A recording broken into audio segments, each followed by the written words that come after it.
ইনকিলাব মঞ্চের আহ্বায়ক শরীফ ওসমান বিন হাদিকে গুলিবিদ্ধ করার পরপরই প্রধান নির্বাচন কমিশনার সিইসি বসেছিলেন নির্বিকার। তার ভাষ্য ছিল, নির্বাচন এলে এ ধরনের ঘটনা ঘটতেই পারে, বাংলাদেশে এগুলো নতুন কিছু নয়। পরে অবশ্য তার কথার ব্যাখ্যাও দিয়েছেন তিনি। তবে হাদিকে হত্যাচেষ্টার বিষয়টি মোটেও স্বাভাবিকভাবে নেননি দেশবাসী। আর তখনই ঘটে বিস্ফোরণটা।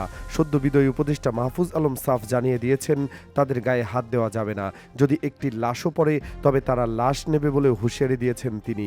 এক কথায় দেশের রাজনীতিতে নেমে এসেছে লাশের হিসাব। একদিকে হাসনাত আব্দুল্লাহ ভারতের বিরুদ্ধে 2 দিনের 2 বক্তব্য বারুদের মতো ছড়িয়ে পড়ছে। তার এক বক্তব্যের প্রতিক্রিয়ায় 2 দেশের হাইকমিশনারকে তলবের পর সারা জাগানো ঘটনার সঙ্গে যুক্ত হয়েছে সাবেক এই উপদেষ্টার বক্তব্য। যেভাবে হাসনাত মাহফুজ মোচাকে ঢিল দিলেন, তার পরবর্তী পরিস্থিতি আরও উত্তপ্ত হয়ে ওঠে। এখন ঘনীভূত হয়ে উঠছে একটাই প্রশ্ন, টিকতে পারবে তো বাংলাদেশ? এ প্রশ্নটি যেন টর্নেডোর মতো ঘুরপাক খাচ্ছে দেশ জুড়ে। কি হতে যাচ্ছে আসলে? দেশ জুড়ে বিজয় দিবসের একদিন আগে হাসনাত মাহফুজদের এসব বক্তব্য যখন সব দিকে তোলপাড় সৃষ্টি করছিল, তখন প্রধান উপদেষ্টা তার ভাষণে স্পষ্ট জানিয়ে দিয়েছিলেন, সামনে আসছে খারাপ সময়। পলাতক আওয়ামী লীগ আবার ফেরত আসতে পারে সুকৌশলে, দেশে ঘটাতে পারে টার্গেট কিলিংয়ের মতো ঘটনা। আর হাদির পর এর পরবর্তী টার্গেট নাকি হতে যাচ্ছেন অন্য কেউ।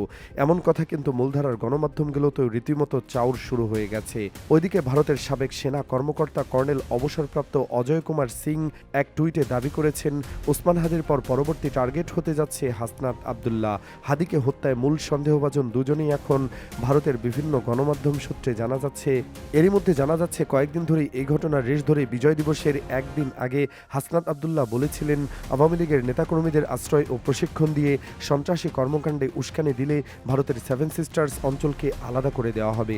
ওই একই অনুষ্ঠানে সাবেক উপদেষ্টা মাহফুজ আলমের বক্তব্য ছিল ঘুরে ফিরে একই রকম। তার ভাষ্য, তাদের লাশ পড়লে তারাও লাশ নেবে। এত সুশীলতা করে লাভ নেই, কারণ অনেক ধৈর্য ধরা হয়েছে।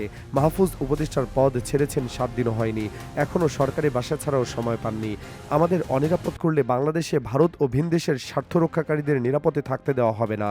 এ ধরনের কথাবার্তার মানে পতিত আওয়ামী লীগের জন্য সেটা স্পষ্ট। তবে এহেন বক্তব্যে তার অনুসারীরাও বেশ চাঙ্গা হয়ে উঠেছে।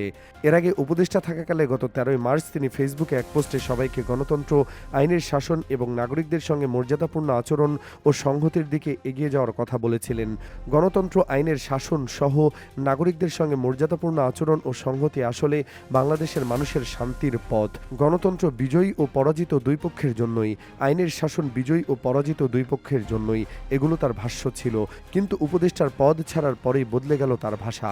অর্থাৎ উপদেষ্টা থাকাকালে যে শান্তির আহ্বান জানিয়ে আসছিলেন, সেই মাহফুজই যে প্রয়োজন পড়লে 24-এর গণঅভ্যুত্থানের মতো আবারও মাস্টারমাইন্ড হয়ে উঠতে পারেন, তা নিয়ে আর সংশয় নেই সমর্থকদের ভেতর। এমনটাই বলছেন বিশ্লেষকরা।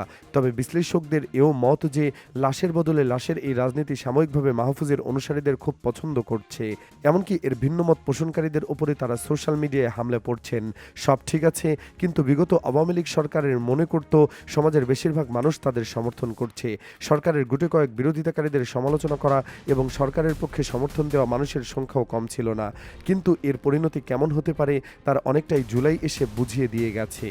এ প্রসঙ্গে প্রথম আলো বলছে, আওয়ামী লীগ সরকারের আমলে ডিজিটাল নিরাপত্তা আইনের ভয়ে সন্ত্রাসীদের হেনস্থা, চাকরি, ব্যবসায় ক্ষতি ইত্যাদির ভয়ে মানুষ চুপ ছিল। এই সরকারের আমলে চুপ থাকার বড় কারণ হচ্ছে মামলার ভয়, সেটা অনলাইন ও অফলাইনে। যা হোক, পুরো দেশ যখন হাসনাত মাহফুজদের বক্তব্যে বারুদের মতো জ্বলছে, ঠিক সেই সময় আরেকটি ঘটনা কিন্তু ঘটে গেল। রাজধানীর জিগাতলায় কাঁচাবাজার এলাকায় একটি ছাত্রী হোস্টেল থেকে জান্নাতারা রুমি নামের এক নাগরিক পার্টির নেত্রীর মরদেহ উদ্ধার করার পর চাঞ্চল্যের আরও সৃষ্টি হয়েছে। যদিও পুলিশ প্রাথমিক তদন্ত শেষে জানিয়েছে হত্যা থেকে আত্মহত্যার মতো ঘটনা ঘটেছে। তবে দেশের এই ক্রান্তি লগ্নে যখন হাসনাত মাহফুজ, নাহিদরা নিজেদের নিরাপত্তা নিয়ে সংকটে, সেই সময় পুরো বিষয়টাকে অতটা সহজভাবেও দেখছেন না কেউ কেউ। কারণ জান্নাতারা রুমির বিরুদ্ধে কিন্তু ধানমন্ডি 32 নম্বরের এক মধ্যবয়সী নারীকে বেধড়ক মারধরের প্রমাণ ছিল। আর দেশ জুড়ে টার্গেট কিলিংয়ের আশঙ্কার কথা তো জানিয়েছিলেন স্বয়ং প্রধান উপদেষ্টা নিজেই। নির্বাচনের আর 2 মাসও বাকি নেই, তফসিল ঘোষণা হয়ে গেছে। দীর্ঘ 17 বছর পর তারেক রহমানের দেশে ফেরা নিঃসন্দেহে রাজনীতিতে একটি ইতিবাচক ঘটনা। কিন্তু এর মধ্যে হাদিকে গুলিবিদ্ধ করা, পলাতক আওয়ামী লীগের বিরুদ্ধে সেই ঘটনার অভিযোগ, আর পরবর্তী সময় তার মৃত্যু সংবাদ, সব মিলিয়ে দেশ যেন এক অস্বস্তিকর স্তব্ধতায় আচ্ছন্ন। এর সঙ্গে যুক্ত হয়েছে ভারতের দিক থেকে আসা সরাসরি হুমকি ধামকি। সবকিছু মিলে প্রশ্ন একটাই, নির্বাচনের পথে পথে হাঁটতে থাকা বাংলাদেশ কি আরও বড় কোনো ঝড়ের দিকে এগোচ্ছে?